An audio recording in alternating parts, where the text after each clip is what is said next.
Madame, mademoiselle, monsieur, bien le bonsoir à toutes et à tous. Merci de nous être fidèles sur Canal Algérie comme chaque dimanche soir pour un nouveau numéro de l'émission Canal Foot, le 26e numéro de la saison, avec au sommaire pour ce dimanche, nous reviendrons longuement sur les équipes nationales, mais cette fois-ci, on va parler des jeunes catégories U23, U17, U15, U13 qui sont en train de se préparer pour les futures échéances donc nationales mais également internationales pour ces jeunes catégories. Un carton rouge dans l'émission. Nous parlerons aujourd'hui longuement sur le dopage en Algérie et dans le monde du football. Nous reviendrons également sur les quarts de finale de Coupe d'Algérie qui se sont joués lors de ce week-end. Également la Ligue des champions d'Afrique avec nos deux représentants, donc le CS Constantine de la GS Saoura, mais également la Coupe de la CAF et notre représentant, le Nasser Hussein Dey. Et puis bien sûr, nous terminerons l'émission par la Ligue 1, où il n'y a pas eu grand-chose pour ce week-end, mais beaucoup de choses se sont passées par contre en Ligue 2, où on a joué pour le compte de la 22e journée. Pour ce numéro de l'émission Canal Foot, j'ai le plaisir d'avoir à mes côtés ce soir Wassila Batiche, fidèle à l'émission. Bonsoir Wassila. Bonsoir Hakim. Heureux de vous retrouver. Partagez. Plein de choses à dire aujourd'hui sur la Ligue 2. Nous avons deux invités vraiment de marque. Nous allons beaucoup parler et ce sera vraiment bénéfique pour la future génération de football. Et également présent avec nous notre consultant Ahmed Laribi. Bien le bonsoir. Bonsoir Hakim, bonsoir à toute l'équipe technique et puis comme chaque dimanche, toujours très heureux de vous retrouver.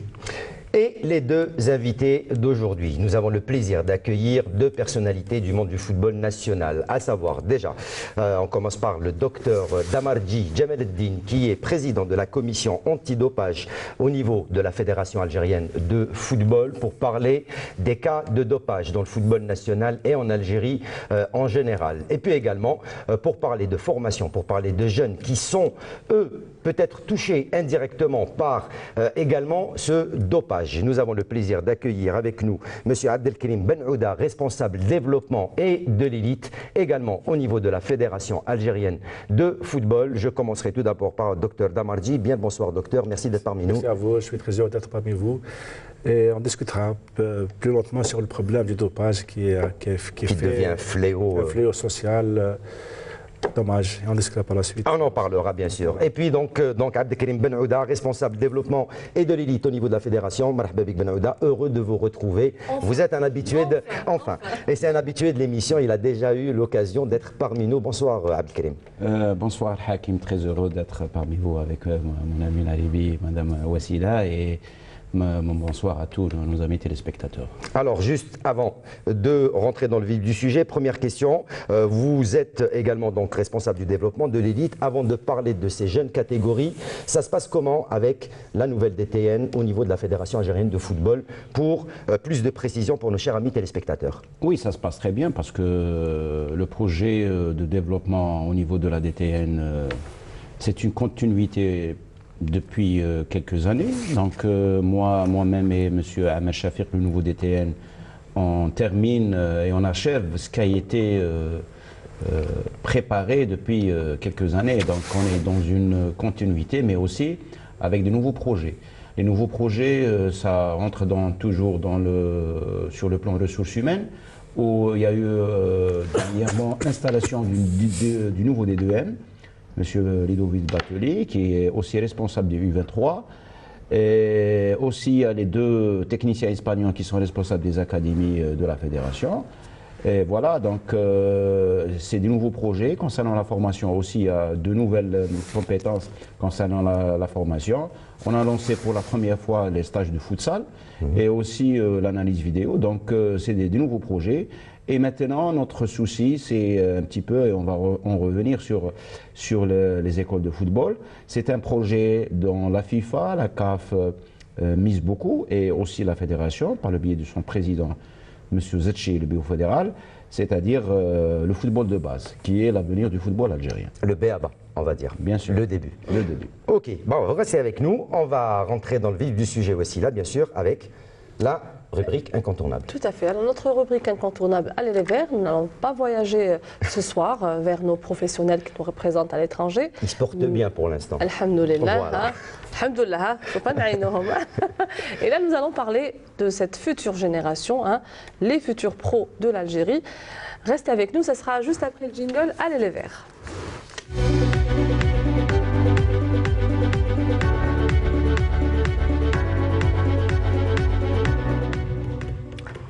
M. Benouda est ce soir avec nous. On a l'habitude de parler de toutes catégories confondues de l'équipe nationale de football. Nous allons commencer avec cette catégorie des U23.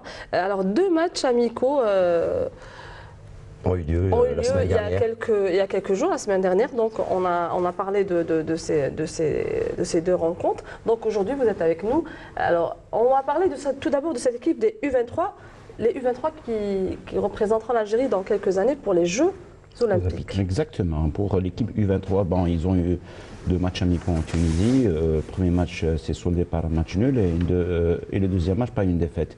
Mais lorsqu'on revient sur la préparation de cette équipe, c'est vrai avec le calendrier de la Ligue 1, du championnat, ça perturbe un petit peu les préparations des équipes nationales. Vous savez que les U23, pratiquement 80% des joueurs jouent en Ligue 1 senior. On les voit de plus en plus intégrer les intégrer, c'est à l'image du NAD, du Parado et d'autres clubs.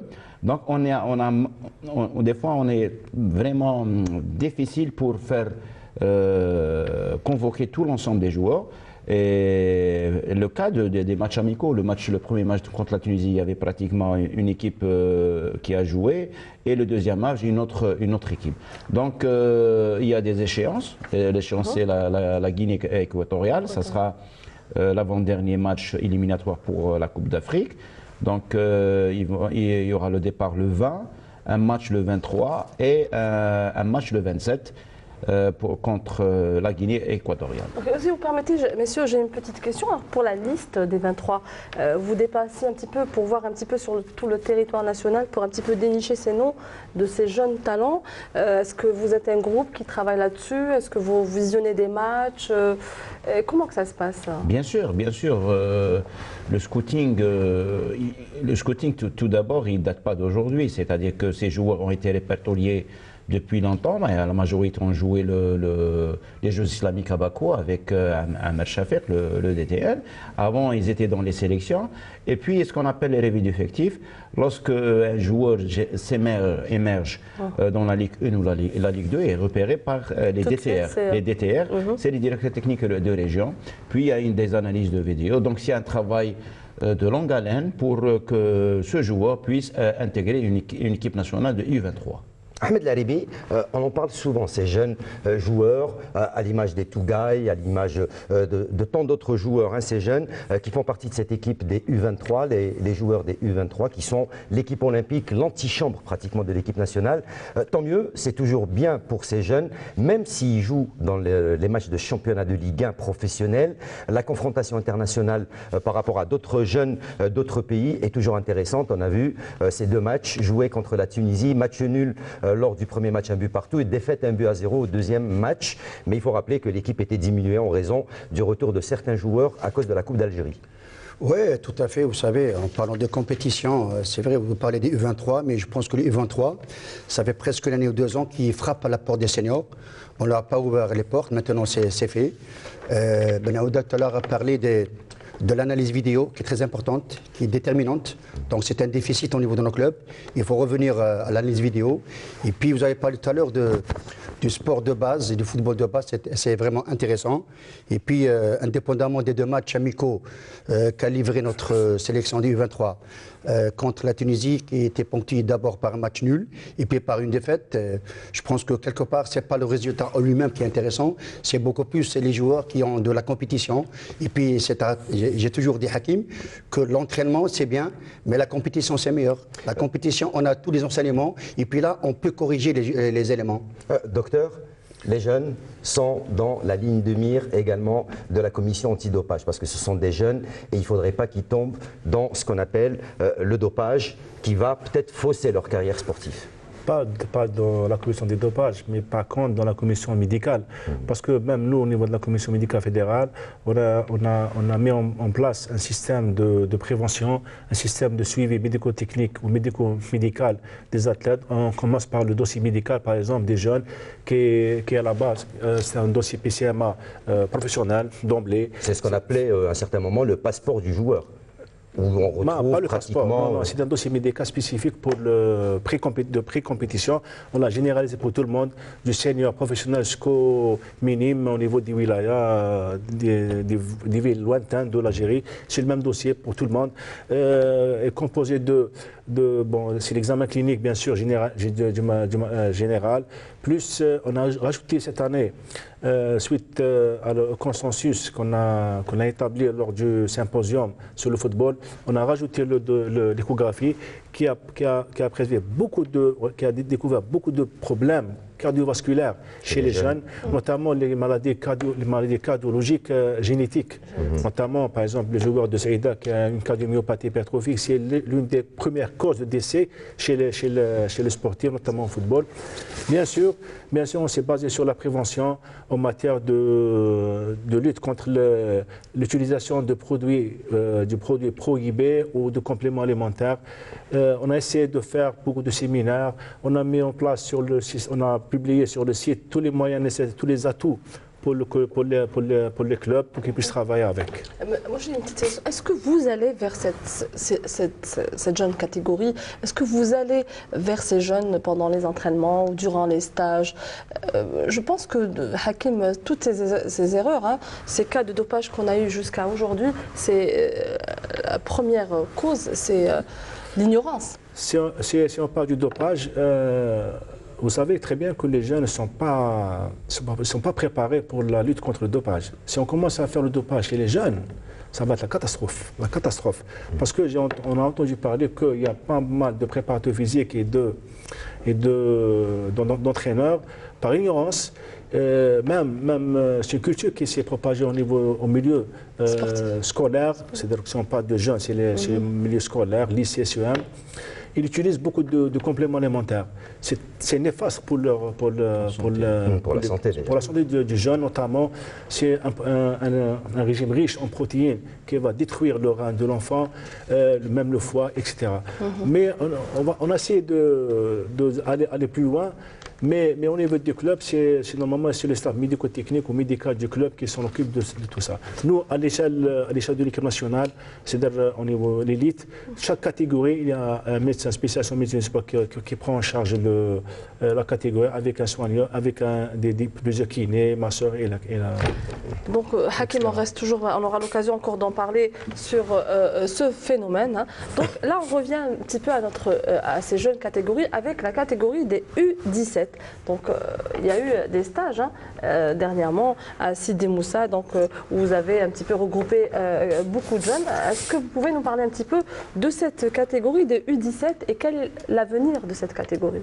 Oui, c'est-à-dire que la stratégie de la direction technique d'un national, ce n'est pas uniquement lorsqu'il y a des grands événements. C'est-à-dire que ces regroupements permettront, comme il a bien dit M. Laribé, c'est concernant ces compétitions, que ce soit des compétitions amicales locales ou bien dans les tournois internationaux. L'idée, c'est que ces jeunes ne doivent pas être mis à côté pendant quelques mois. C'est-à-dire qu'il y a toujours des stages bloqués. Malgré le championnat des U17 ans. Oui. En plus du championnat. L'essentiel, c'est que lorsqu'on parle de levée d'effectifs, c'est qu'il y a des sélections, et puis il y a des présélections, et puis il y a des listes élargies. C'est que ça va permettre à l'entraîneur de revoir sa copie concernant des joueurs qui ont été convoqués, et au fur et à mesure de dégager le grand noyau, le noyau qui va participer à des Coupe d'Afrique, des Jeux Olympiques. Mais c'est-à-dire que le principe fondamental pour la réussite des sélections, c'est d'être toujours en regroupement permanent. C'est-à-dire d'être en attendant les centres de formation. Et ça sera, je pense, le projet qui va servir à nos équipes nationales de se préparer. Et cette occasion va nous permettre que toutes les sélections, soit l'académie ou bien les sélections, d'être dans des centres qui se préparent dans des conditions meilleures. Alors, autre catégorie qui prépare un événement très important, ce sera pour le mois de mars prochain, ce sont les U15 qui participent au tournoi de l'UNAF, un tournoi qui devient, on va dire, une habitude au pays du Maghreb, avec la participation de 4 équipes, les U15, qui prendront part donc à ce tournoi du 18 au 25 mars prochain, avec un objectif. Ils ont fait peut-être 3e, 2e lors des précédentes éditions, pour cette fois-ci peut-être décrocher ce trophée de l'UNAF, très convoité également par ces jeunes catégories. Bien sûr, le trophée c'est toujours une belle chose pour les jeunes et ça entre tout dans leur palmarès. Maintenant, pour ce tournoi, il y a la défection de l'équipe tunisienne. Apparemment, ils ne sont pas préparés pour cet événement.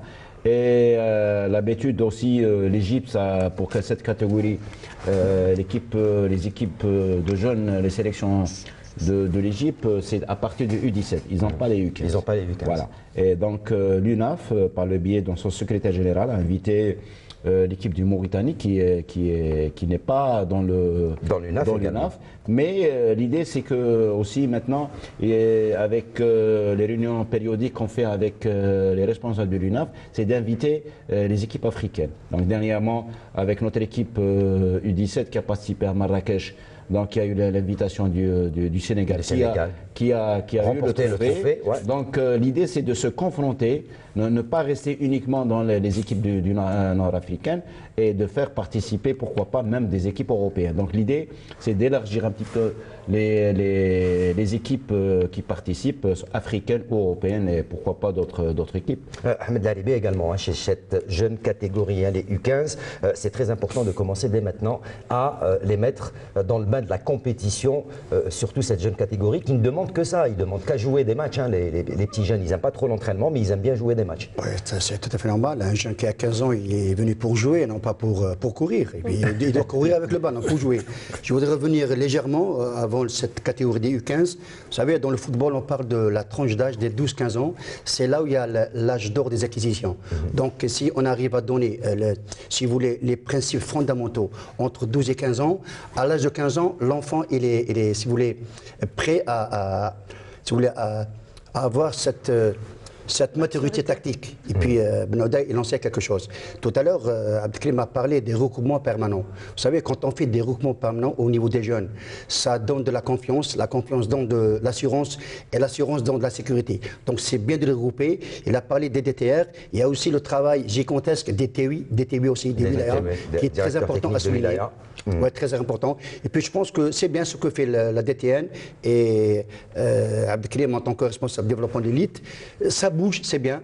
Maintenant, c'est bien de les ramener, mais il faut les frotter à meilleur sur le plan compétition. Alors, justement, il a parlé des TV aussi, la Batiche. Ouais. On arrive à une catégorie dont la plupart des jeunes viennent des différentes wilayas. Tout à fait. Donc, c'est toujours bénéfique de parler. Un débat très, très riche ce soir sur le football, l'avenir du football algérien avec ces jeunes. Hein, c'est eux qui porteront le flambeau dans quelques années, Inch'Allah. Donc, en profitant ce soir, nous avons avec nous Abdelkrim Benouda. Et je sais, et j'en connais tout le monde, hein, il y a des milliers de jeunes footballeurs qui rêvent de porter un jour le maillot de l'équipe nationale. Il y a beaucoup de parents qui me posent des questions. Mon fils, il joue bien. Donc, ils posent des questions. Est-ce qu'un jour, il aura l'occasion de jouer en équipe nationale, d'aller représenter notre pays à l'étranger lors des compétitions? Là, vous avez pensé à une présélection, et je pense que le chiffre est quand même assez intéressant. 600, hein, je dirais 600 gosses âgés de 14 ans, donc les U14, donc il y a eu une présélection. C'est 6 000. Je vous l'ai dit tout à l'heure. Hein. Alors le voilà, zéro, c'est Hakim. Donc c'est 6 000. Alors là, c'est encore magique. 6 000 gosses. Vous avez fait une présélection, parlez-nous un petit peu. Et ça va permettre un petit peu de rassurer les parents et tous ces enfants que le rêve est permis. Hein. Tout le monde aura l'occasion, Inch'Allah, pourquoi pas, d'aller à Sidi Moussa et de porter le maillot de l'équipe nationale. Heureusement, Inch'Allah, aujourd'hui, vous allez nous répondre sur cette question. Oui, ça concerne les jeunes qui nés en 2004-2005. C'est dans l'idée, c'est de les mettre dans les académies. Donc, la Fédération algérienne de football a décidé que maintenant, on crée notre propre académie voyant C'est que l'académie de la Fédération algérienne de football. les académies de la fédération. académies. Normalement, il doit y en avoir 4 pour Oui, l'instant qui doivent être construits. non, 3. 3. Non, pas des centres de formation. Des centres de formation. Les académies, ça sera au centre technique régional de Belambès, à Khmis Mediana, le centre de Khmis Mediana, et à Biskra. Vous avez repris un petit peu les anciens... Oui, maintenant il y a une autre formule, c'est-à-dire qu'il y a eu un grand scouting au niveau des régions avec la participation de nos techniciens espagnols où ils ont pratiquement fait toute l'Algérie, du sud à l'est, à l'ouest, au centre, pratiquement toutes les régions. Et sur un travail de 7 à 8 mois, donc on a pu voir 6500 enfants âgés de 2004-2005, toutes divisions confondues. Avant, et je le dis maintenant parce qu'avant c'était les sélections qui est destinées à la Ligue 1, Ligue 2 amateur. Donc maintenant on est dans le football amateur, on est dans le football professionnel et aussi, très important, c'est les académies. Les académies, il y en a. Il y en a des académies privées et on a les associations qui sont agréées. Donc maintenant, on a vu que des jeunes qui ne sont pas licenciés, c'est-à-dire faute de leurs responsables au niveau des écoles de football, mais toujours est-il, on a commencé à voir ces académies pour qu'ils puissent identifier leurs joueurs. Pour les recenser. Exactement, pour qu'ils puissent intégrer ces académies. C'était le cas du Parado Athletic Club en 2007, je pense. Oui, c'est comme beaucoup d'associations qui existent maintenant et qui ne sont pas affiliées à des ligues. Donc l'idée, c'est de les sensibiliser parce que ça va de soi, c'est l'avenir des enfants pour qu'ils puissent intégrer des académies ou les sélections nationales. Avez-vous une idée sur le nombre d'écoles qui existent de football en Algérie? Il y a plus d'1 millier. Mais pour le moment, sur la plateforme de la direction technique nationale, on a identifié, ça fait 10 jours, 303 écoles et les environs de 25 000 enfants de U6 jusqu'à U12. Si on revient pour l'académie, sur les 6 500 enfants, il y a eu 71 enfants présélectionnés qui ont participé dernièrement à un plateau au niveau du 7e de Sidi Moussa, le 8 et le 9. Et puis sur les 71, on a dégagé le premier noyau de l'académie. Regardez, justement, on va Ça, c'est la dernière présélection. Exactement, le dernier affinage de regroupement des U15. Et sur ce nombre de 6 500, on a dégagé un noyau de 34 enfants issus de différentes régions. Et lorsqu'on revoit un petit peu les clubs, ils sont issus beaucoup de clubs amateurs. Nous avons des petits Mahrez, des petits... Oui, il y en a. Oui, tout à l'heure, je vous ai mis en erreur avec moi. Au lieu de dire 6 000, j'avais dit 600, donc l'erreur m'incombe. Voilà, et moi aussi. Donc, là, on voit que... L'info, elle est passée chez Hakim, mais chez Hakim, elle est passée chez moi. Je suis le fautif. C'est bien. bien. Maintenant, Abdelkrim, il a parlé du nombre. Vous avez dit 6 500. Exactement. Et puis, ils n'ont retenu que 71. C'est une sorte d'entonnoir. C'est-à-dire qu'il y a un filtrage, il a parlé d'identification au niveau des jeunes. Il y a beaucoup de jeunes qui partent comme ça sans pouvoir les identifier, c'est très important. Et puis, il faut revenir à la base. Docteur, le centre technique national dans lequel on retrouve également un service médical, un service de contrôle, une salle de musculation, une salle de sport. Toutes les commodités sont présentes. On habitue déjà le jeune, dès son jeune âge, à être très assidu, très propre dans sa vie journalière, dans son alimentation, dans son hygiène de vie. Et c'est le plus important pour l'empêcher d'aller vers ce qu'on appelle ces produits prohibés une fois qu'il sera plus grand. Tout d'abord, il faut que le staff médico-technique ou médico-technique du club avoir la culture du contrôle médico-sportif. C'est ça le plus important. L'enfant, c'est rien. L'enfant, vous lui dites, faites un ECG, il le fait. Faites un épreuve de fois, il fait l'épreuve de fois, il n'y a pas de souci. Mais le problème, c'est que chez le staff technique du club, je parle des équipes lointaines, là, on ne parle pas de l'élite. L'élite, ils sont bien pris en charge, ils sont bien sélectionnés, ils sont bien gâtés. Mais ils sont obligés de revenir dans leur club. Bien aussi. sûr. S'il n'y a pas cette culture du suivi médical, donc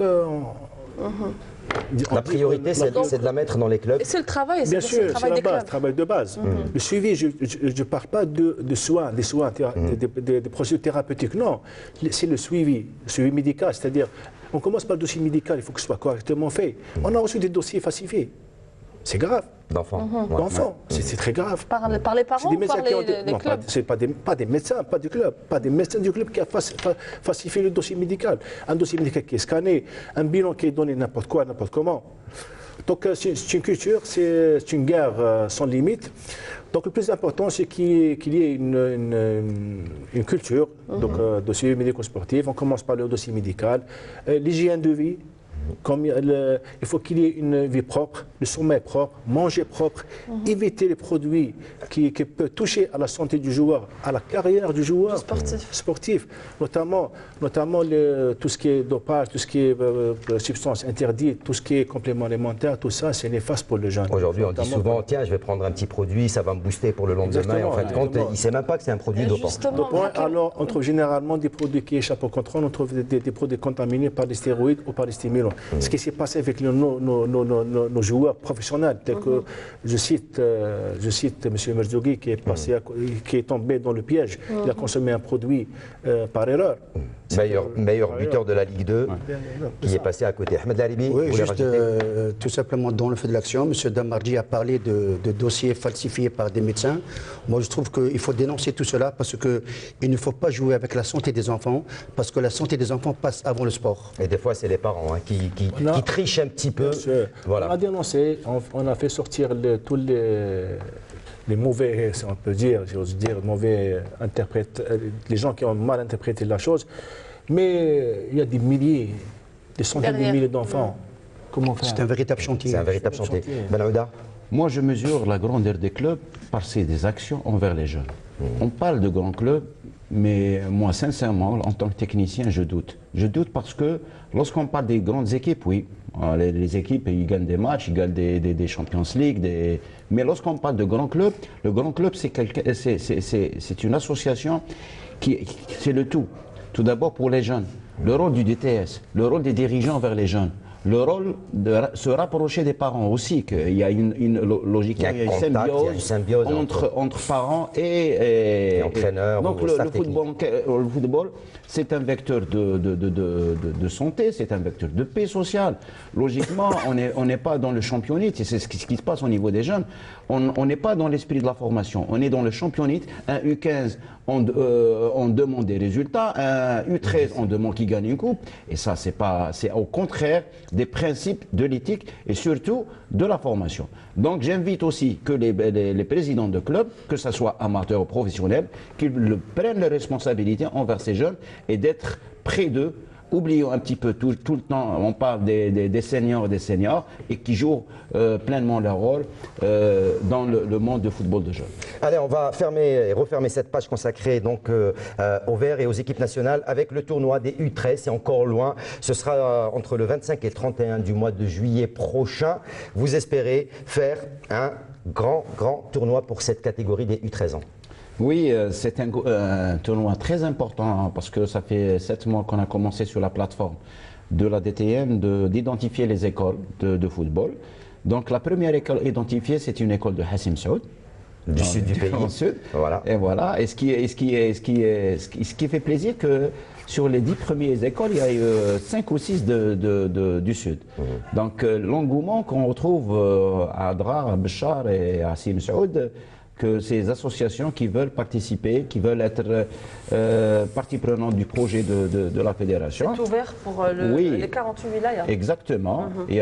C'est ouvert pour tous les 48 wilayas. Donc le 25 et le 31, il y aura un festival des écoles de football qui va réunir les 24 équipes masculines. On n'a pas oublié les filles. Les filles, donc, heureusement.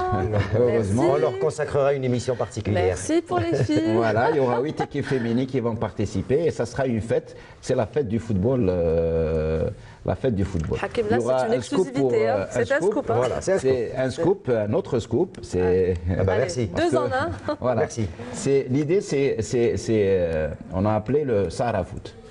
Sahara Foot, c'est que, Inch'Allah, Sahara Foot, c'est que tous les événements que la DTN, la fédération, et ça c'est toujours dans le nord, à Oran, à Alger. Et donc l'idée c'est qu'il y a ce qu'on appelle le tourisme sportif, c'est-à-dire le mois de janvier, de février, d'organiser un beach soccer, mais au Sahara. Oui, mais j'ai vu, c'est vrai, à Béchar, à Tarit, ils ont de magnifiques infrastructures. Donc c'est l'occasion, entre les dunes de sable et les beaux palmiers, d'organiser un beau match. Je ne sais pas si Ahmed Laribi a eu l'occasion de jouer un match au sud. Pas encore, on va lui poser la question. question, certainement avec le chef Riyad Belouizdad. Une bonne occasion également pour ces jeunes, les U13 ans, de se mettre en valeur en espérant peut-être, pourquoi pas, être pris par un grand club. Surtout, ces jeunes joueurs qui viennent du sud du pays, c'est vrai qu'ils sont souvent délaissés. Oui, c'est vrai. Je pense que le chantier a vraiment démarré avec ce qu'a dit tout à l'heure Abdelkrim. Et puis, quand on parle des U13, c'est vrai, un jeune, quand il a presque 9, 10, 11 ans, il est repérable. Et puis, tout à l'heure, Abdelkrim a touché à un véritable problème, c'est la prise en charge des jeunes, Hakim. Il faut souligner une chose, que, indépendamment de l'aspect du travail, indépendamment de l'entraînement, il faut avoir au niveau des équipes de jeunes, même en division D1A, je ne parle pas uniquement de la D1, D2, former une cellule psychologique avec des préparateurs mentaux, parce que l'enfant, on ne communique pas assez avec lui. On l'entraîne et on le laisse partir chez lui, alors qu'il faut lui expliquer, parce que, indépendamment de footballeur, c'est le citoyen de demain. Oui. Donc on doit lui expliquer des choses, et arrivé à un certain moment, il doit prendre ses responsabilités.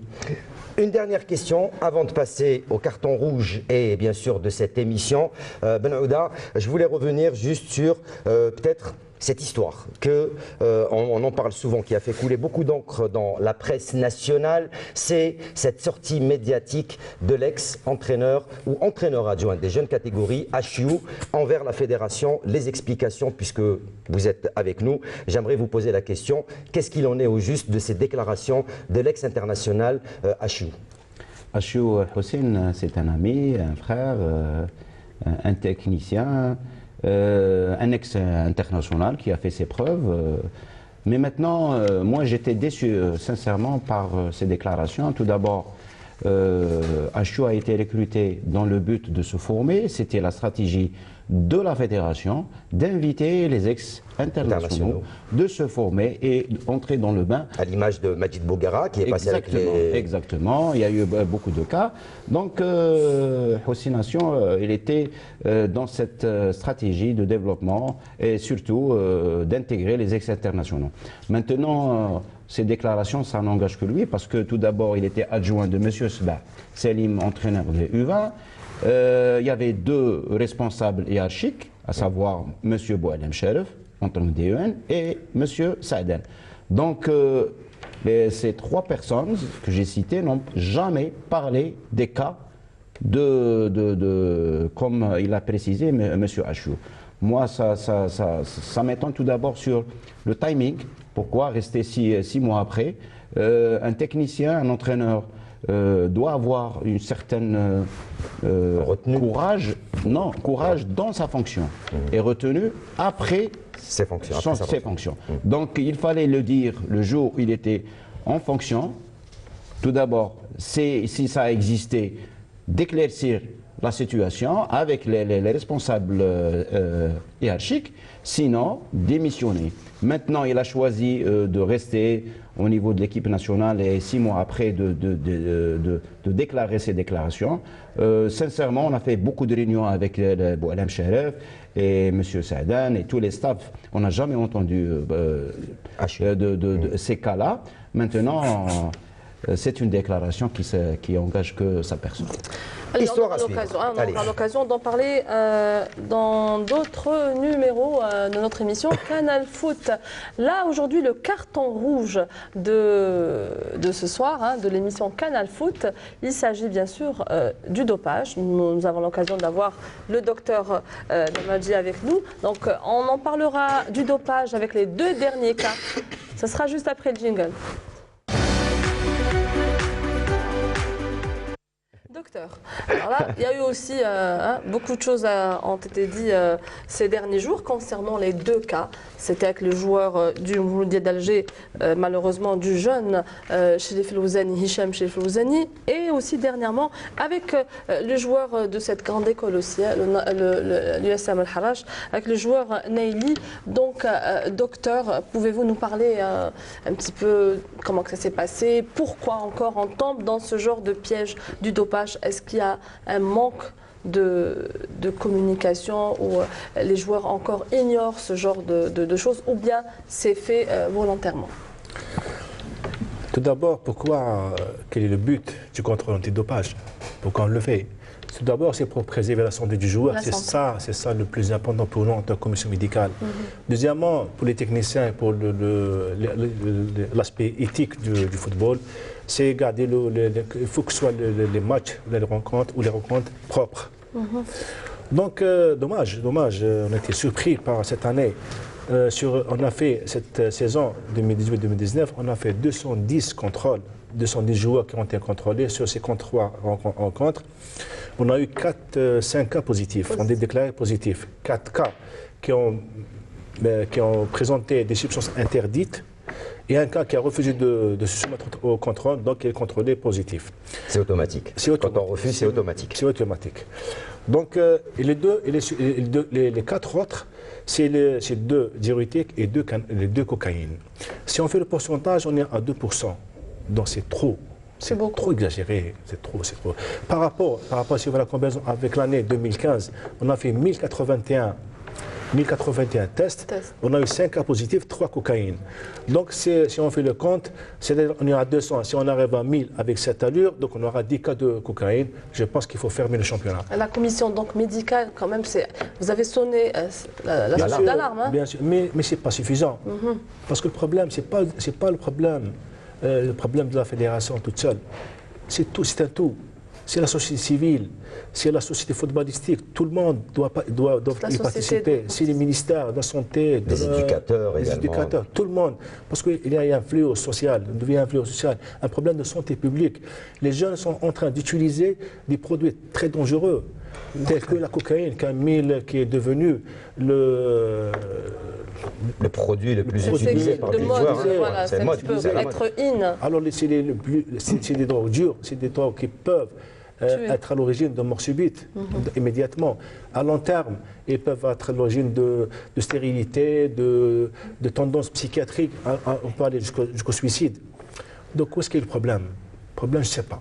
En tout cas, avant, ça n'existait pas. Est-ce que on a aussi avec nous 2 anciens joueurs, et aussi Abdelkrim, mais un ancien joueur aussi. Hein. Donc, est-ce qu'à l'époque, est-ce que vous avez subi ces tests d'antidopage ou à l'époque, ça n'existait pas? Ça n'existait pas chez nous. Et pour vous, est-ce qu'il y avait des gens qui se dopaient? D'abord, je vais te parler de ma génération. D'abord, personnellement, on avait une hygiène de vie vraiment à la hauteur. Vous étiez un modèle. Hein. On savait ce qu'on faisait. On se donnait uniquement pour le sport de l'élite. Puis j'ai envie de parler aujourd'hui de cette émission que je trouve vraiment très enrichissante. D'abord avec le devenir de sélection des jeunes, qui est très important à mes yeux. Et puis c'est pour ça qu'on a appelé le docteur, puisque c'est l'image, qui est rendue. Qui est président de la commission. Je voudrais tout simplement dire une chose, si vous permettez à M. Damadji, en parlant de cocaïne.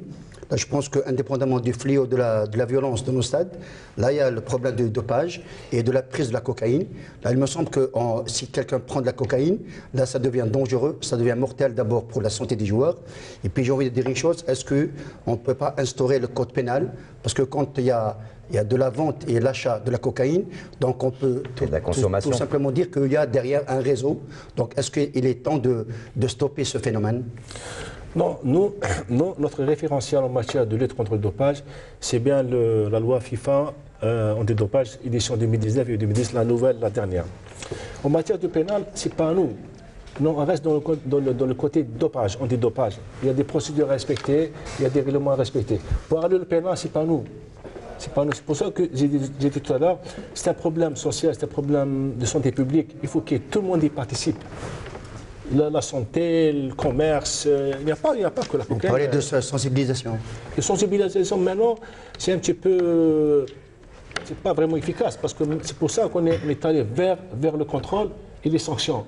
Les sanctions ont peur des sanctions, mais quand même on trouve toujours des cas positifs. En tout cas, pour ne pas trop aussi alarmer les gens qui nous regardent aussi, il y a aussi des jeunes joueurs, quand même, ils ont une excellente hygiène de vie, bien éduqués. Donc, heureusement que c'est un petit pourcentage, Inch'Allah, on va pratiquement essayer de radiquer. C'est des jeunes. Radiquer. La moyenne d'âge, pardon, la moyenne d'âge des cas positifs qu'on a reçus, c'est 22-23 ans. Tout à fait, voilà. C'est important ça. Alors, la dernière question, l'ancien joueur de la GS Kabylie, donc Neili, devait passer en audition donc, ce 24 février de l'ESM Harrach, devait passer, non, ancien joueur de la GS Kabylie, ancien joueur de la GS Kabylie.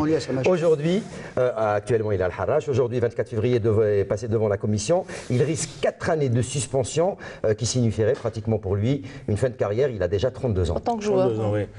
Il est passé aujourd'hui au niveau de avec nous, parce qu'en commission médicale, pas commission de discipline, c'est demain. Aujourd'hui, il est passé pour lui notifier ses résultats. Pour vous dire, il a refusé donc, de refaire non, il maintient toujours ses déclarations que carrément que c'est pas ses urines. Je lui ai expliqué ses droits, qu'il peut aller à l'expertise, à l'ouverture du flacon B, à sa charge stipulée dans la réglementation. Il a demandé de faire l'expertise du flacon A. Il peut le faire, donc on attend les résultats. Ah, donc il a demandé... Il a demandé de faire l'expertise du flacon donc B. Il n'y aura pas de décision contre Nelly Mais il reste toujours... Non. Suspendu. Même la demande de l'expertise du flacon B ne bloque pas la sanction. Elle reste toujours en cours jusqu'à la preuve concrète que c'est lui aussi, pas lui. Voilà. Tant qu'il n'est pas encore désigné, tant qu'il n'est pas désigné accusé, donc il reste toujours présumé. Voilà, en attendant la décision finale. Même le ministre de la Jeunesse et des Sports, M. Mohamed Hattab, donc, est revenu également sur cette affaire de dopage donc, des joueurs. Il a déclaré, nous avons déjà parlé, et il existe donc des lois internationales, et il y a la FIFA, ce sont eux qui pénalisent, ce sont les lois de la FIFA qui pénalisent et non pas ceux de la fédération ou de la commission de discipline. La commission de discipline ne fait que mettre en application ces lois. Le ministre de la Jeunesse et des Sports, justement, lui, il était du côté de Annaba pour l'inauguration du nouveau, on va dire, ou de la rénovation du centre de Seraidi du côté de Annaba. Mohamed Hattab donc, a insisté lors de sa visite d'inspection sur l'importance de la maîtrise, de la gestion et de l'amélioration des services de prestation, un sujet qui nous a été préparé par notre collègue de l'information, Nasserine Ben Saïdi. Ces dernières années, le secteur de la jeunesse et des sports a enregistré d'importantes réalisations. Ainsi, plus de 7000 projets ont été concrétisés à ce jour.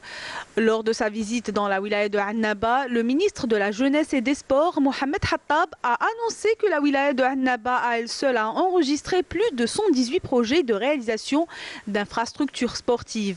Lors de sa visite, Mohamed Hattab a donné le coup d'envoi de la 7e édition de la Coupe d'Algérie interquartier au stade Colonel Chabou. Il a aussi inspecté le centre de regroupement des sportifs d'élite de Seraidi.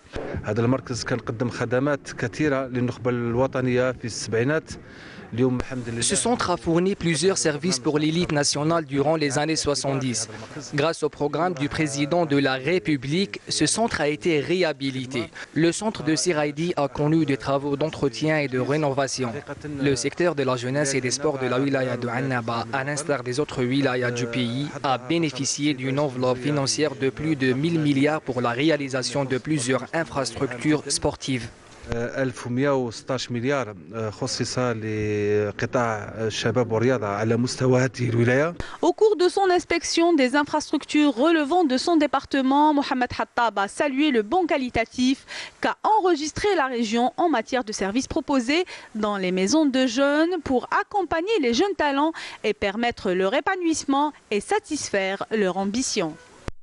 Voilà donc pour ce centre de Seraidi, ça va faire du bien du côté de Annaba, ce centre de formation pour les jeunes. Ahmed Laribi, c'est toujours bénéfique d'avoir des centres de formation pour ces jeunes catégories qui ont, on le dit souvent dans l'émission et vous le dites souvent vous en tant que cadre du sport, qui sont un petit peu délaissés. Il est temps de s'occuper de cette jeunesse algérienne qui peut apporter énormément au sport national. Oui, pourquoi pas. On a toujours dit qu'il faut revenir au travail de base. Quand on dit centre de formation, c'est bien, mais il faut d'abord parler des formateurs, parce qu'il y a un profil qu'on doit respecter au niveau de toutes les catégories, par rapport au U23, U17, U14, parce que le profil du formateur est déterminant, parce que le formateur est un métier. d'abord. Et puis le profil est très intéressant. Un responsable du U14 doit correspondre au profil du U14, U17 et U23 et ainsi de suite. Mais je pense que c'est très important. Tout à l'heure j'avais dit que ça commence à bouger, c'est bien. Il faut tout simplement laisser les gens travailler et les aider. Les formateurs, il en est question également au niveau de la fédération, hein, M. Benahouda. C'est le projet phare de la fédération. En parallèle, ce qu'a dit M. Laribi, c'est très important et c'est un des grands chantiers qu'on va ouvrir, c'est-à-dire en parallèle avec les centres de formation. Et cette occasion, ça me permet de remercier monsieur le ministre parce qu'il est dans la même optique qu'a tracé la fédération, c'est-à-dire d'être en connexion tout le temps avec les services du ministère concernant les centres qui sont et combien il y en a, parce que l'Algérie possède beaucoup de centres et beaucoup de pauvres, beaucoup de stades de proximité. Maintenant, il reste organiser tous ces installations. Bien les encadrer, les organiser. On est dans une phase d'expertise et on est en phase de recensement des infrastructures que possèdent les APC, les collectivités locales, et aussi les infrastructures de la DGS. Et tout ça, ça va permettre d'organiser des championnats, de lancer les écoles de football. Et voilà, c'est un projet que tout le monde doit s'immiscer. Les 4 centres de formation, Inch'Allah, ils vont être incessamment lancés, de Tlemcen, Saïda, Betna et Taref. Ça sera une bouffée d'oxygène pour les clubs et aussi pour nos sélections. Parce que lorsqu'on parle de centre de formation, ce n'est pas uniquement pour les sélections nationales ou pour les académies. Ça sera ouvert pour les équipes amateurs ou bien professionnelles. Il faudrait également créer d'autres centres antidopage un peu partout sur le territoire national. Faire peur peut induire les gens à faire plus attention. On a les médecins partout, à l'est, l'ouest et au sud. D'accord, il y a des contrôles, il y a des contrôleurs un peu partout. Partout. Donc attention. Docteur arrive. Docteur arrive. Allez aussi, là, on passe à la suite. Même au studio, il est là. Bah oui, il est là avec nous. Hein. On n'est pas dopé pour On reste l'instant. toujours baissé avec le football. Là, nous allons voir un petit peu, on va faire un petit tour avec l'événement de la semaine, la Coupe d'Algérie. Ce sera juste après le jingle avec Dame Coupe.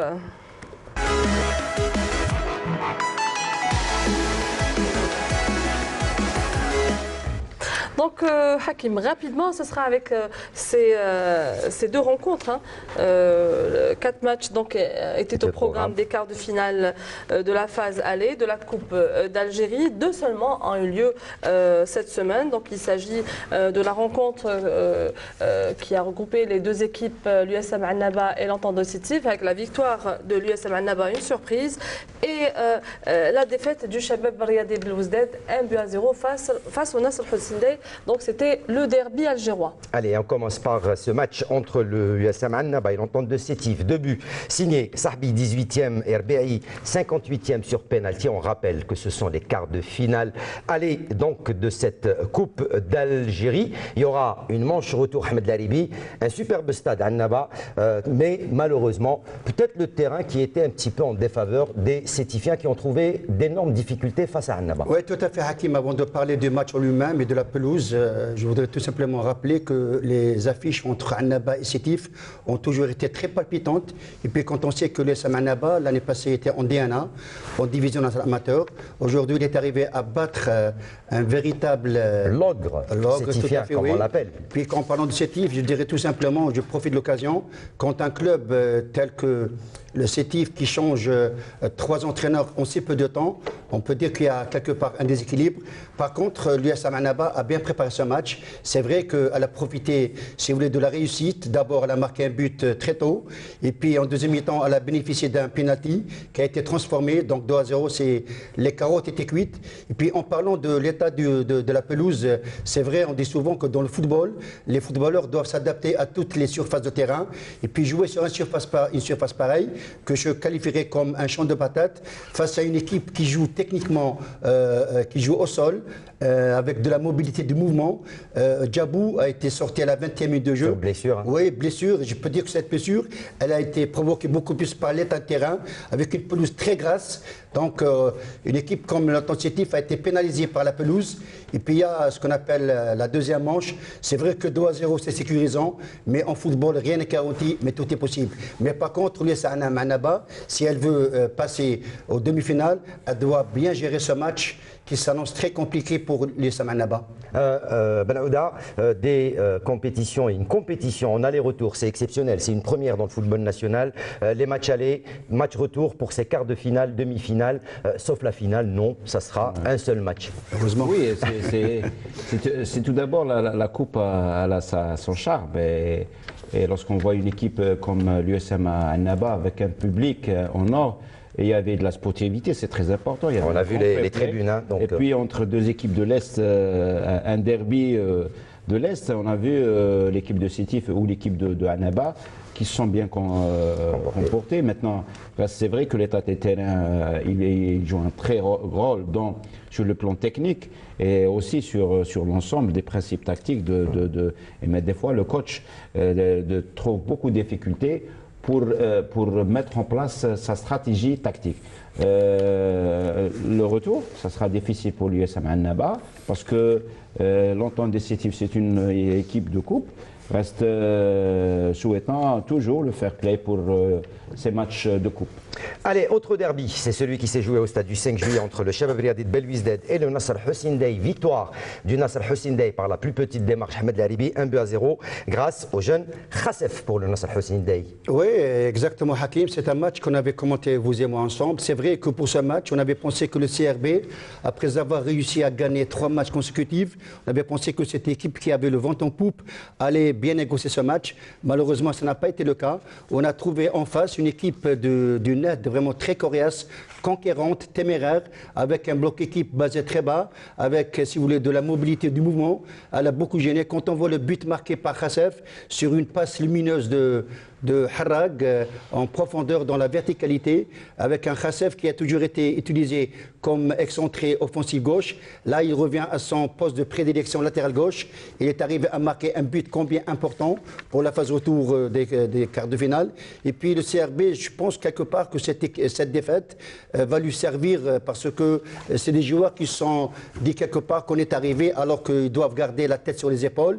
Et puis le match retour s'annonce toujours très compliqué entre deux équipes d'Alger. C'est un grand derby. Eh oui, hein, donc encore un match retour qui se jouera au stade du 5 juillet. Docteur, je vous pose la question. 2 matchs ont été décalés. GSM Béjaïa, Paradou Athletic Club qui a été reporté à une date ultérieure, mais également CS Constantine, MC Oran qui a été reporté au 12 mars prochain. Docteur, même si peut-être c'est pas votre dada, au contraire, il a tout le calendrier puisqu'il doit être sur le terrain. À votre avis, quelles vont être les équipes qui vont tirer leur épingle du jeu? Elles sont connues, hein, les équipes. L'Entente de Sétif est connu avec ses nombreux titres en Coupe d'Algérie, le Shabab Riadi de Belwizdad, le Nasr, la GSM Béjaïa, le Paradou qui vient très très fort, le CSC, le MC Oran. Quel va être, vers où va pencher le cœur? Vers le CSC peut-être. Ah, Constantinois, le CS Constantine, ça va bon train pour eux. Oui, je pense, oui. Mais ça carbure très très bien. Ça va être très dur. Et c'est pas trompé. Hein. Ah bah oui, c'est pas trompé, heureusement. Ben Aouda, pour vous? Le cœur, oui. Il va balancer sur la meilleure équipe. Qui joue bien du beau football et du fair play. Et que le meilleur gagne. Il a parlé du CS Constantine. On va en parler du CS Constantine. C'est en Ligue des Champions, le CSC qui a fait un déplacement périlleux pour la mise à jour du calendrier de la Ligue des Champions d'Afrique. On en parle juste après le jingle.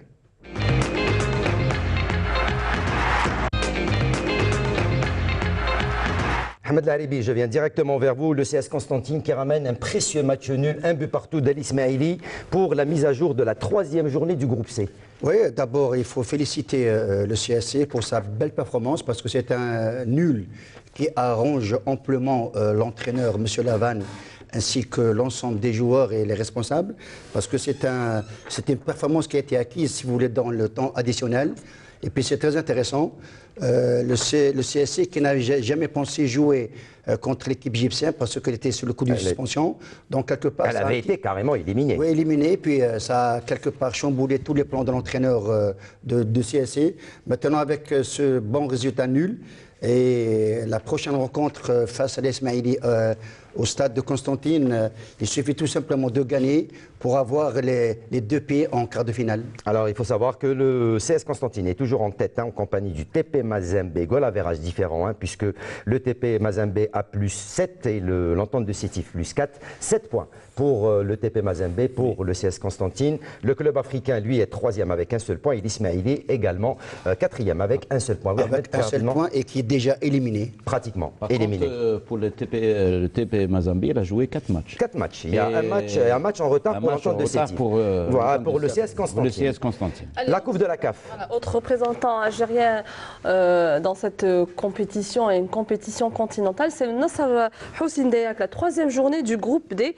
Et donc, je l'ai dit tout à l'heure, le représentant du Nasser Houssindé a affronté donc aujourd'hui ce dimanche l'équipe de Gor Mahia Football Club du Kenya. Alors, défaite des Algériens 2-0. Donc, le match retour aura lieu le 3 mars prochain sur la pelouse du stade du 5 juillet. Hakim. Et les buts ont été inscrits à la 84e, 87e. Ils ont tenu bon jusqu'au bout. Ils ont tenu bon, mais je peux vous dire d'ores et déjà que c'était une défaite prévisible à mes yeux parce que d'abord, il y a l'effet de l'altitude, il y a l'effet de la fatigue, il y a la multiplication des matchs des NAD.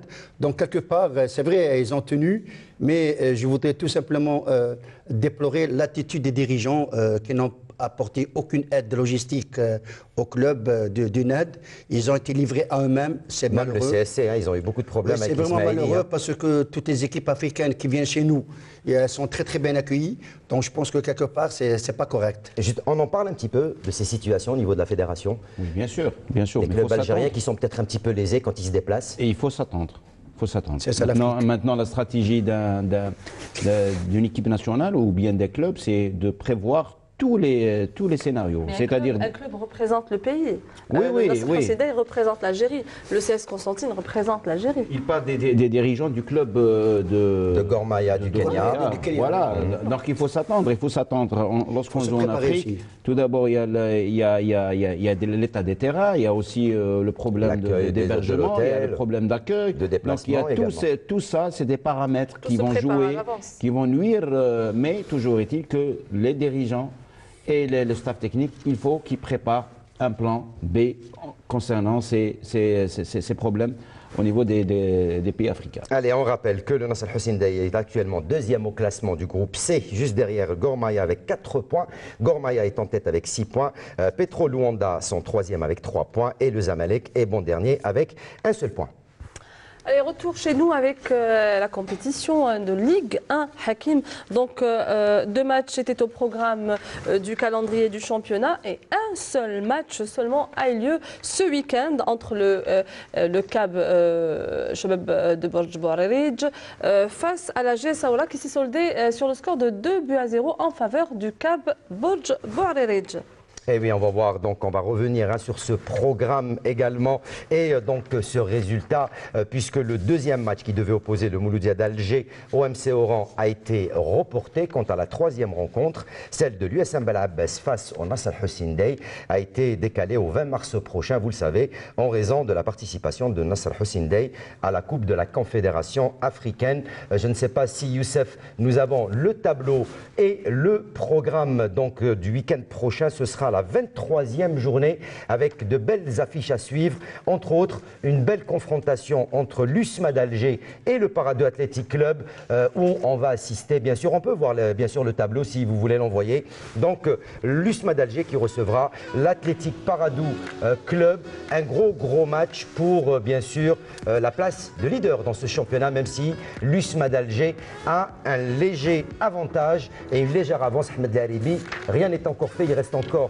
plusieurs journées, tout est encore faisable pour ce championnat professionnel Mobilis Ligue 1.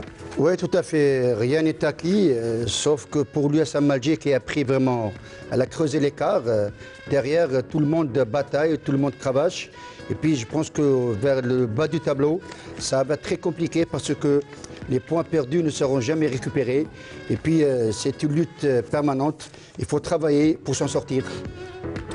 Allez, voilà donc pour ce qui était de ce programme de la Ligue 1 du week-end prochain. Il y aura également des matchs couperés. Juste avant de voir bien sûr l'équipe type de la semaine en compagnie de notre ami Ahmed Laribi, on va aller faire un petit tour du côté de la Ligue 2. Si le VTR est prêt, Youssef, la Ligue 2 où on a joué pour le compte donc de la 23e journée du championnat professionnel Mobilis Ligue 1. Pas de gros changements, peut-être des surprises. Le NC Magra qui maintient son cap à la tête de la Ligue 2. On va voir tout ça en compagnie de Wassila Batiche et de notre consultant Ahmed Laribi juste après le jingle.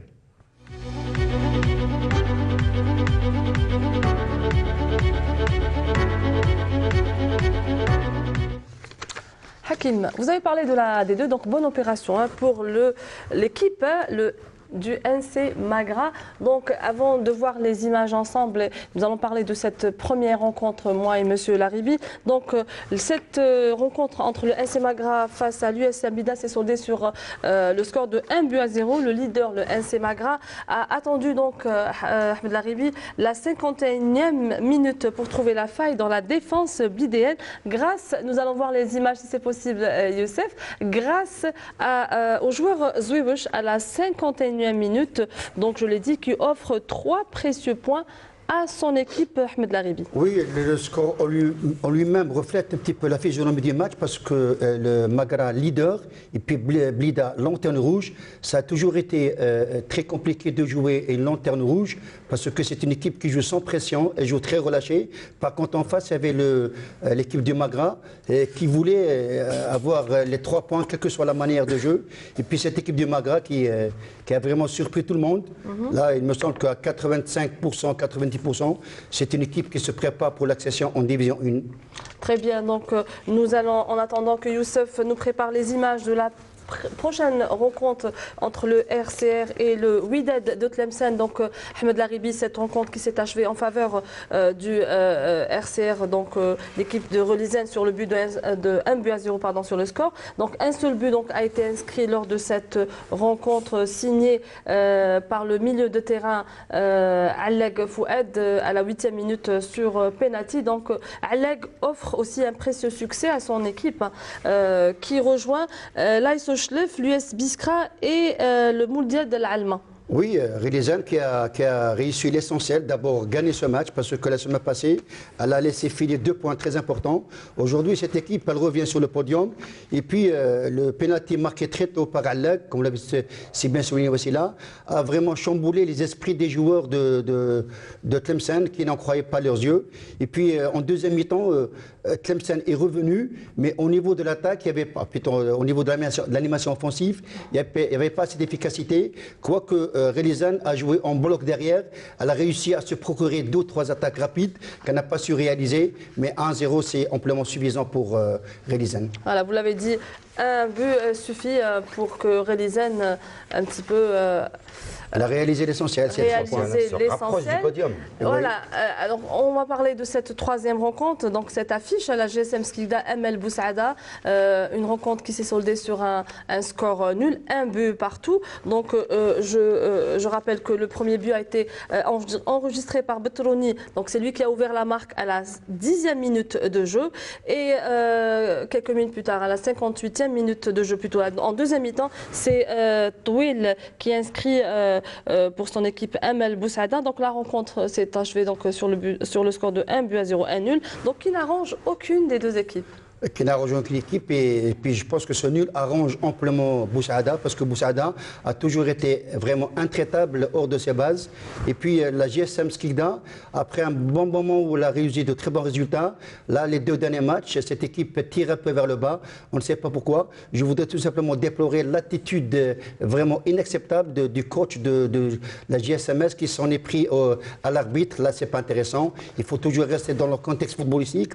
Par contre Boussaada a vraiment vraiment réussi à ramener un point amplement mérité. Très bien, je vais vous laisser vous reposer. Aujourd'hui, j'ai à côté de moi un technicien, voilà, natif de la ville de Saïda, n'est-ce pas? Voilà, je ne me suis pas trompée, je me rappelle. Heureusement, j'ai une bonne petite mémoire. Donc, le MC Saïda, donc, qui a réalisé une bonne opération face à l'US Biskra. 2 buts signés Ben Ayed à la 24e minute de jeu et Sayahi à la 41e minute. Donc, c'est une très très bonne opération pour l'équipe du MC Saïda, et cette victoire donc consolide ses chances, donc les chances de l'équipe MC Saïda pour, voilà, pour aller vers... Voici là ce match... Je vous laisse un petit peu commenter vous-même, vous allez vous rappeler des beaux moments. Exactement, il y a eu une occasion de l'US Biskra qui est première mi-temps et qu'ils n'ont pas pu concrétiser. Maintenant l'équipe de Saïda a su sur un corner et puis un deuxième but sur une faute du gardien de but. L'équipe a réussi, l'essentiel c'est de décrocher, d'avoir les 3 points.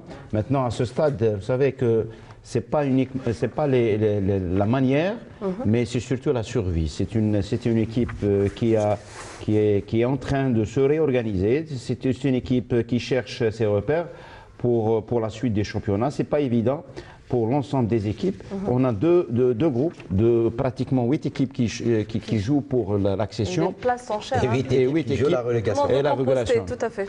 Donc c'est pas évident. En tant qu'enfant du club, je souhaite que mon ex-équipe soit, elle reste... C'est votre équipe de cœur aussi. Oui, en Ligue 2 et pour l'ensemble des équipes. Vous savez, lorsqu'on voit Harraj, Qubba, Blida, des écoles se végéter au bas du tableau.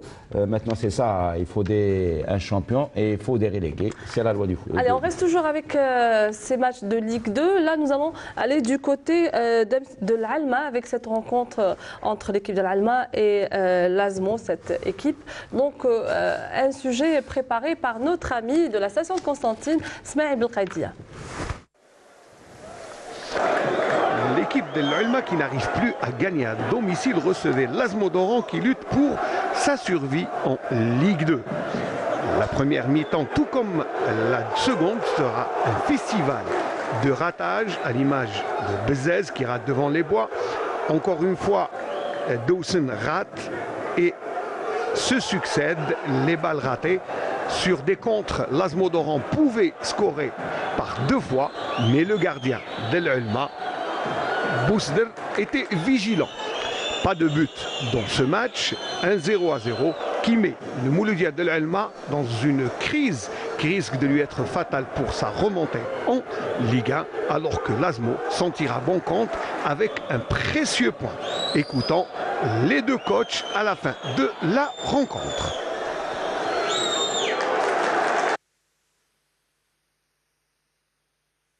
Surtout en premier mi-temps, on a trouvé des difficultés avec la pelouse. Mais en deuxième mi-temps, on a défendu bien, on a défendu haut, un bloc. Donc, dans le passage, je félicite mes joueurs pour la volonté. Ils ont appliqué les consignes. Alhamdoulilah. Et il le revient, il mérite encore, deuxième fois, pour tout le groupe. Pour une équipe qui joue le podium, c'est un échec. On a raté beaucoup d'occasions, surtout en première mi-temps. On pouvait emballer le match dès les premières minutes, mais c'est comme ça. On peut peut-être par la suite, on est entré dans l'excès de précipitation. On a confondu vitesse et précipitation. Et je crois qu'on a perdu 2 points. Mais je vous dis en toute franchise, si on veut jouer l'accession, il faut nous donner des moyens matériels considérables pour accéder. Sinon, on n'a pas les moyens matériels, on n'a pas les moyens pour accéder. Est-ce que ça remet en cause votre objectif de retourner parmi les... Non, l'objectif de début de saison, c'est de se maintenir honorablement et je crois que le maintien est assuré. Si on veut jouer l'accession, et pas encore, rien n'est encore joué. Il reste 20e point dans le 20e point. On peut faire quelque chose si les moyens matériels, se présente. Vous dire qu'il y a un manque de finances, il y a un manque Un manque de finances. On a fait un match, un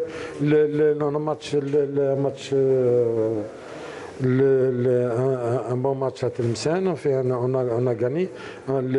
L'équipe dirigeante n'a même pas rassembler une prime pour donner les joueurs. Donc c'est un problème de crise. Oui, bien sûr, une crise financière. Et j'espère que l'appel de Chiche sera entendu. Allez, vous l'avez sûrement remarqué, donc il y a eu uniquement 5 rencontres jouées, 3 matchs reportés cette semaine. En l'occurrence, l'USM El Harrach, RC Kouba reporté pour le 26, la GSM Béjaïa ainsi que l'AS Ochlef, donc même date le 26 février. Et la 3e rencontre entre l'US Mostaganem face à l'USM Annaba aura lieu le 19 mars. Donc Youssef, si c'est possible, nous allons voir les résultats, le classement et la prochaine journée, les rencontres de la prochaine journée.